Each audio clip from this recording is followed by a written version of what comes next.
Thank you for coming to view our SEL and Equity 101, A Practical Approach webinar this evening. I'm excited to be your host tonight as we dive into just a snip of what we're going to learn in our Rutgers Social Emotional Learning Academy that we have, this webinar series. This is the first of the webinar series that we'll be having throughout through December, I believe. I'll put in the chat a link for the other webinars that are going to be coming up. So probably right before our Q&A, I'll throw that in the chat once everyone's here, and you'll have an opportunity to register for some more of these things.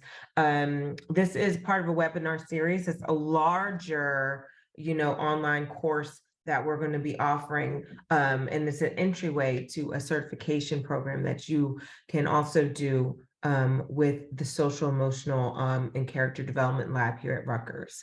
So we're going to go ahead and get started as promised. It's now 7:34, almost 7:35. So welcome to everyone that is here. We're going to just do about 30 minutes of talking tonight. I'll be doing most of the talking, but please use your chat feature. I'm going to be prompting you to, there's a couple things I've got, but as we're going, please use the chat feature. If you have a pen and paper, I think it will be a great opportunity for you to just take some notes. We're going to be really centering in tonight on the self-awareness competency of social emotional learning. So as we're working through, we're not going to go deep tonight. I can tend to go deep, but we're really going to just touch the surface tonight and talk about how SEL and equity really come together and why it's so necessary for us to make sure that as we're working through our competencies and as we are trying to learn, absorb, and teach and model social emotional learning for our students, I would say, and for ourselves, if we're in leadership positions in academic institutions, it's really important for us to be able to embody this content, and therefore you'll be able to then model it and enact it in the spaces that you work to help support the children that we serve. So let's get started. How about that? So we're going to start here tonight with Dina Simmons. If you aren't familiar with Dina Simmons, she was the former assistant dean at the Yale Center for Social Emotional for Emotional Intelligence, and now the founder of Liberate Ed, which is a collective focused on developing school-based resources at the intersection of SEL, racial justice, and healing. So one of these famous quotes of hers, she says, "Without racial context, SEL is white supremacy with a hug." Read that one more time for yourself. Without racial context, SEL is white supremacy with a hug. We're going to start this process of self-awareness right now. So as you read this, as you heard me say those words, and we see Dina and she's smiling and she's happy and she's gorgeous and her hair is curly and all of these things, embodying lots of her identity here, even in this photo, right? What does that mean for you? How does it make you feel? What is your body sensations feeling right now when we read the words white supremacy, right? For me, I don't like the phrase white supremacy. Why? Because I am a Black woman in this country, and I've had many racialized experiences that are not within alignment for me being an equal here. And I have to teach my children how to navigate this world. And it's very challenging. So when I hear that, it always makes me shudder a little bit. It always makes a little tingle down my spine, right? Because I know how that feels. And some of that might be generational or intergenerational, things that my ancestors have experienced, my own parents, right? My grandparents, things that I've learned, things that I've experienced, right? So if we don't address racial context within the concepts of social emotional learning, then we are upholding the systems of white supremacy, right? And I know this is really deep, and we're not going to go deep to really explain what that means, but I think the point of this is to be aware that in everything we do, right, and especially as educators, especially as leaders, that we need to have this sort of awareness, even if it's something that we're not used to talking about, something that we might not be comfortable talking about, something that we might not fully understand ourselves. Most of us, I think, especially from my generation, listen, I'm telling my age now, right? But, I'm 40, 41, and I was raised in a space where I didn't really have to think about my race so much, which was a great, great way to grow up in a diverse community in an area where it was built around inclusivity, right? So I never had this issue as a child. But once I became a young adult and I started to see things happening, and I had to question why these events were happening to me. Why did I feel this way? And I couldn't really articulate it or understand. Am I not getting this opportunity because, right? So I think it's really important that as much as we want to shield our children from things that might not be so great, things that are in fact painful, things that, may harm or hurt us or even oppress, right? We still have to find ways to make sure those truths are not only taught, but we're also doing our part to dismantle the systems that hold it up, right? So we have to have our own self-awareness of where we fit in this space around equity, racial justice, social justice, and how do we become agents of change? So as we're thinking about that, feel free to put anything in the chat, how you felt when we talk about this, because we're going to talk a lot about different aspects of how we begin to learn this work, embody it for our own selves, right? Understand, okay, here's the content, I made sense of it, but how does this look like for me? How does this impact me as a teacher, as an administrator, as a social worker? Which position do you hold? How does that even impact me as a parent, as a friend, as a spouse? We have to really think about where we sit in our biases that we hold. As we go through this section of our larger course, this typically would be a four corners activity. I like to do this with children. I like to do this with adults because I think it's a nice way to, separate the content and say, where do I actually fit? Right? So what we would do was we would have this question, which is talking to my students about social justice makes me feel, right? So look at our four corners that we have. We have anxious, we have empowered, we have cautious, we have comfortable.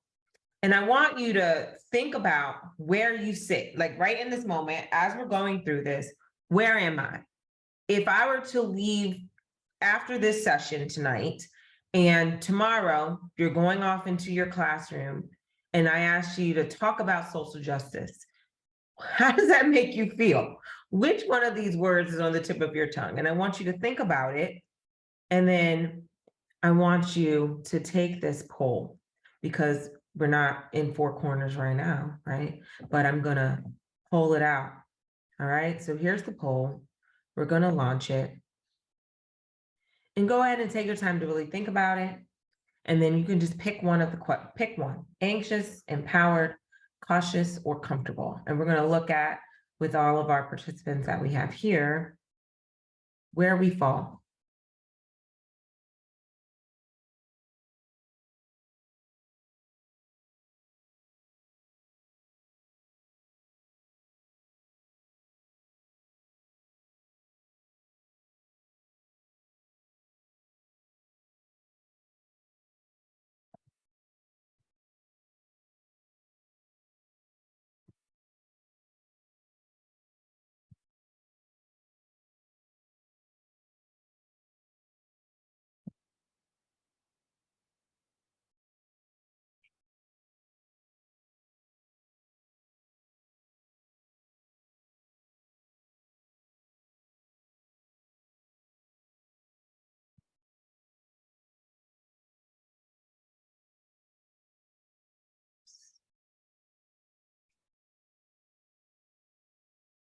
All right, so I have 3 people participated. I have a few more.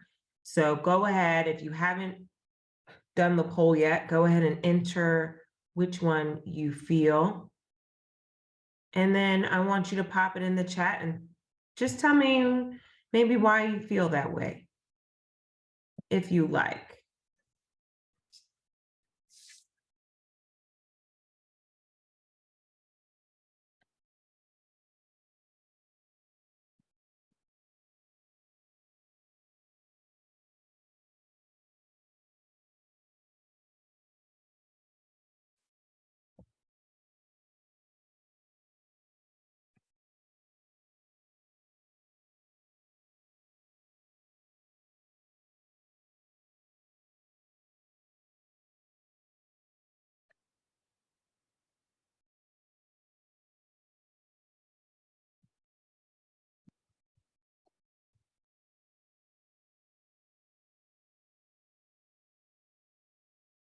And just one more person we're waiting on. Yes, I have all the data right here. But I'm seeing, here we are, right in the middle, more empowered, I'd say. And we have an anxious over here. And I love that most of us feel empowered. I think that's awesome. I think empowerment comes with great pride. It comes with this moment of like, I really want to do the work, which is awesome. But it also comes with great responsibility, because we really have to make sure we have the information and we have it right and we're interpreting it in a way that's fair and equitable, because oftentimes we see this work through our own lens. Well, just like how we do life, we see life through our own lens and our own perspective, and the experiences that we have that shaped us. It shapes how we walk into a room. It shapes how we decide who to sit next to in a team meeting or on the train, or as we're walking down the boardwalk, right? Who are we going to back away from? Who are we going to feel comfortable walking near? And all of that is encompassed within this context that we're talking about, our own ability to know deeply who we are, how we think, where our comforts lie. The anxiety is real too, because this work gets very messy very quickly. You have to be very careful that you're not causing harm at the same time as you're trying to improve the systems that we have, or improve communication, or improve our child's experience within your room or within the world. So absolutely, thank you all for taking this poll, but I would also encourage you to think about the answer you selected and why that's your answer. And that's going to help you to understand where you even sit in this space.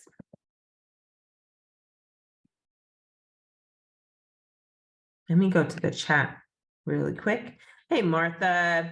Martha said, I chose empowered because I would love to be able to embrace the opportunity to have these discussions with students. I think they have a lot of thoughts and their voice is so necessary for growth. Martha, thank you so much for sharing that. You're absolutely right. Student voice is like so key, in my opinion, because so often we're telling them what to do and how to do without giving them the ability to think about what they need or how you can support what they want to share. Because a lot of students are going to come in and not automatically feel very comfortable sharing. They're not going to just jump in and say, hey, let me tell you all about my life. Here it is, right? So I think it's really important to empower them and to help build those relationships so they have a comfortability with you and know that your room is a safe space. And that's one of the first steps, honestly, in doing this work and bringing these conversations to your students, is because you'll be surprised at how much they've experienced in their own lives. And a lot of that is very painful. And so if they're not sure that, one, you are a safe person, that they have your trust, all these things are going to fall flat. They're not going to share. They're not going to feel like they feel safe. They want to get it over with, right? So almost like anything else though, right? So I think academia is a little bit easier when we're talking about a text or, we're sharing or reading articles. Those are concrete things that we have in the world, right? They can say what they want. But when we're talking about this, it's very personal, and they have invested experiences that have either helped them or harmed them. So we want to make sure that we are embodying this work in a way that we can kind of look at our audience, look at the people that we are trying to help and teach, and say, what might have been some things that impacted you? Like, what might your perspective or experience be? And those are questions we need to ask ourselves and be open to receiving it. And I think that's one of the biggest challenges with this work, is trying to put yourself in someone else's shoes. Even if you don't have all of the information, research is really important too, by the way.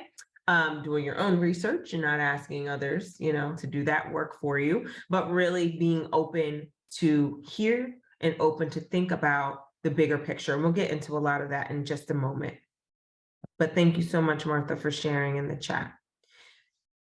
This time I am going to want you to use the chat, because this part of it is going to be, once we think about like how comfortable we are talking with students, where does that come from? Where do these anxiety feelings come from? Where does my caution come from? Why do I feel empowered and hopeful, right? All of those things. Or am I comfortable? I feel like I'm pretty comfortable at this point, but there are times when I'm in trainings and I'm doing this work where I am uncomfortable. And then I have to kind of like, okay, now I feel a little anxious about my response, or do I know my response? So I think we're all on this journey. I like to call it a journey together, because we have never really had an opportunity to really talk openly about race, social justice, racial justice, identities that we have in these spaces. It's always something that's kind of like here, but it's under the surface. And we're just going to roll through like this is not really happening, and I will adjust. But the adjusting seems to always be on the people with the kind of more oppressed identities. So we're talking about, different religious sectors. We're talking about the LGBTQ community. We're talking about, non-Anglo-Saxon folks that walk through life and experience it in a different way. So as these students come into our classroom that belong to the variety of groups, we have to think about, how are they experiencing even me? So a lot of this settles with the foundation of developing common language. What are the words, right? What do we say? What does it mean? Even like words like racism, what does that even mean? We talk about diversity, we talk about equity, inclusion, justice. What does that really mean? What does that really look like, right? As we're diving through, what does it mean for me? How do I understand it for myself? And that's that whole self-awareness piece, because if I don't understand it for myself, how am I then supposed to teach it to somebody else, right? Just like in any other part of academia, if I don't really fully grasp that content, then I'm actually doing a disservice by trying to tell kids what to do. Because often I'm probably going to be the one causing a lot of the harm in that, because I'm not really sure what I'm talking about, right? Or how I have embodied it for my own life and how I'm now practicing it in spaces. So some of the common language, I want you to think about what some of those words might be, and just go ahead and pop them in the chat. What are some of the words? And then we'll go through what the words that we're going to share as we move through. So I'll just look at the chat real quick, and if there's any words that you think I might share, just pop them in, or anything that you've heard about on the news, radio, TV, who knows, right? Articles that you've read that you're like, I'm not really quite sure, I give you one when they talk about critical race theory. It's been all over since, gosh, 2020 now, right? But if you know anything, that's not even a real thing. It's a politicalized thing that no one's really actually teaching in schools. Really, what we need to be teaching in schools is the history and how the work that we're talking about now, how that impacts people, how it impacts humans, how it impacts students, and how our system is set up to ensure that we don't have these conversations. So I don't see much action in the chat, but I'll keep on moving. So some of the common language we're going to be talking about is equality, equity, and justice. So we'll go a lot deeper, obviously, if you take this full course, and you'll be able to really spend some time thinking about the differences between these. But I see this as a trajectory in a sense. So we look at our picture and we see them, they probably weren't allowed into the baseball game. So here they are, they want to see the baseball game and interact with it. And we have some challenges here, right?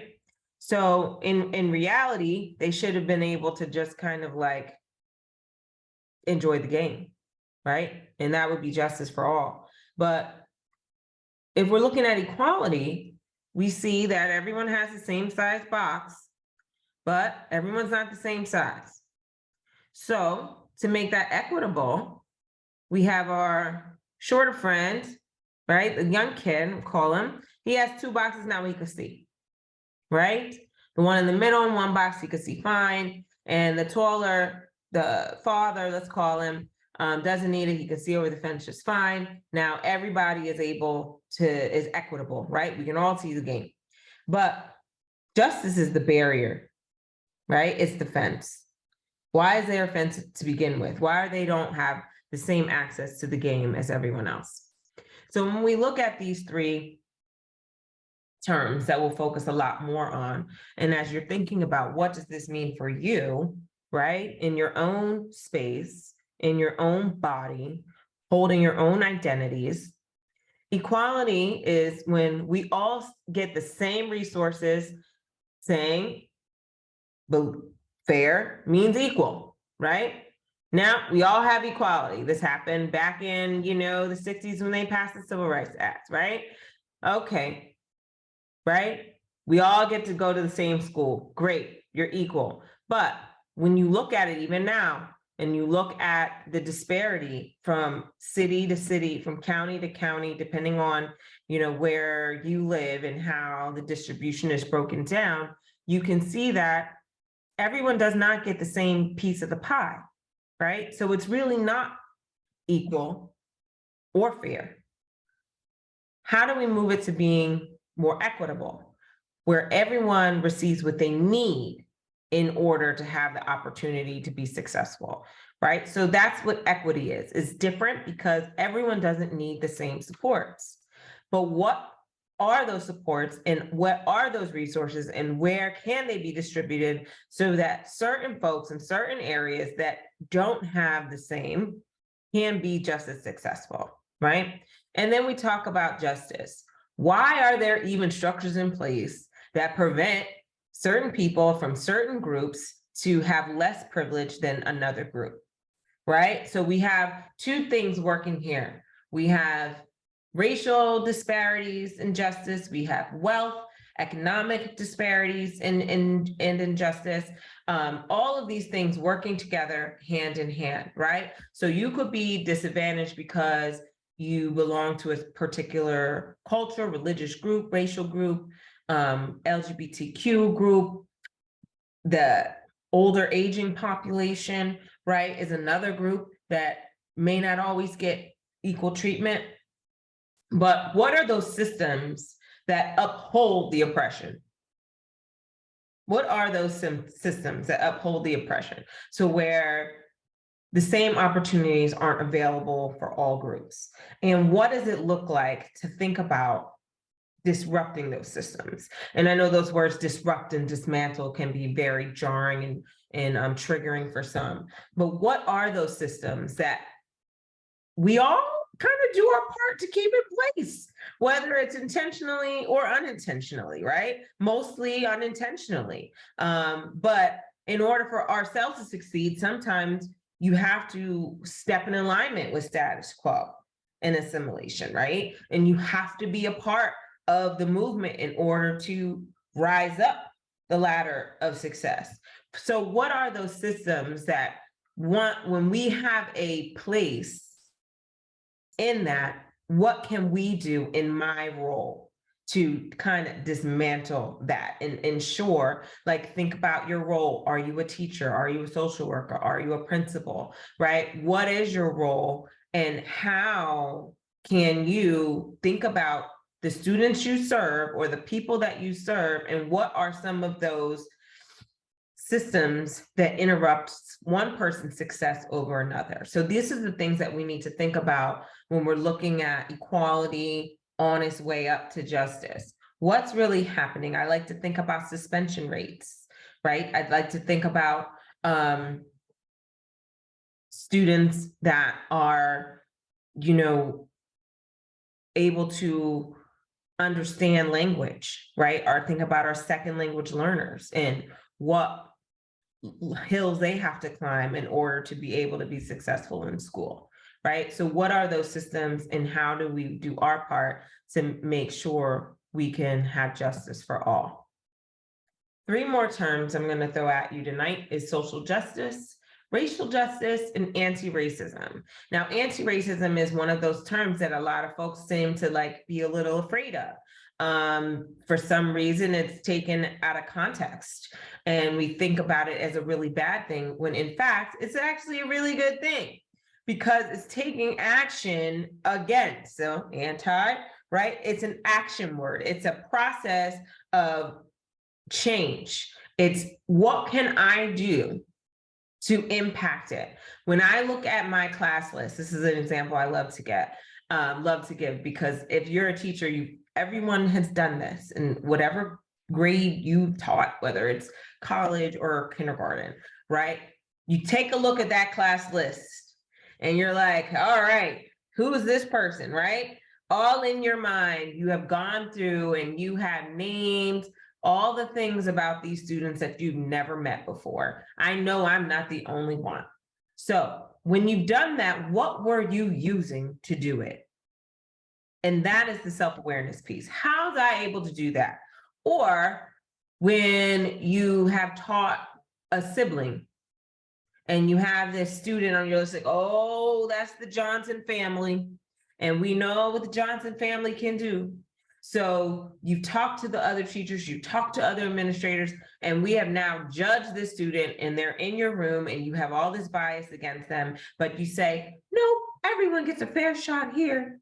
But it's not really true, because you've already done the work to lay the bias and you've believed it. And a lot of times that's that unknowing stuff that we really have to drudge up and get out of us, because we start doing things unintentionally, and that's when we start to be against certain children. And that is the piece that we have to stop. And that does occur in racism, and it also occurs in other aspects of social justice, and when we're talking about the different groups, the oppressed groups. So we really have to think about who our children are and really give people a fair shot when they come into our classroom.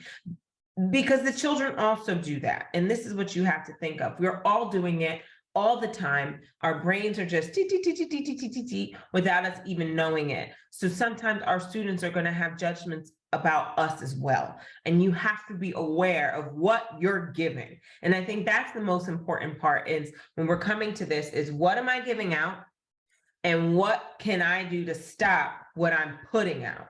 So that we can start to begin to grow together and learn together and really push some of those biases to the side. I think it's so important. So when we're looking at this, social justice is the view that everyone deserves equal economic, political, and social rights and opportunities. Racial justice is attending to the system and the fair treatment of people of all races, resulting in equitable opportunities and outcomes for all. And then again, with anti-racism, it's an action word, right? It is the process of what I can do to change and eliminate individual, institution, and systemic racism. So in that anti-racism vein, I want you to think about the small things you can do. And one of the first things is putting your bias to the side, recognizing that you have it, not feeling guilty about it, but being able to do the work to start to change it. And what does this look like? We've been talking about social justice and education, but I want you to really think about what your goals are and what would it involve.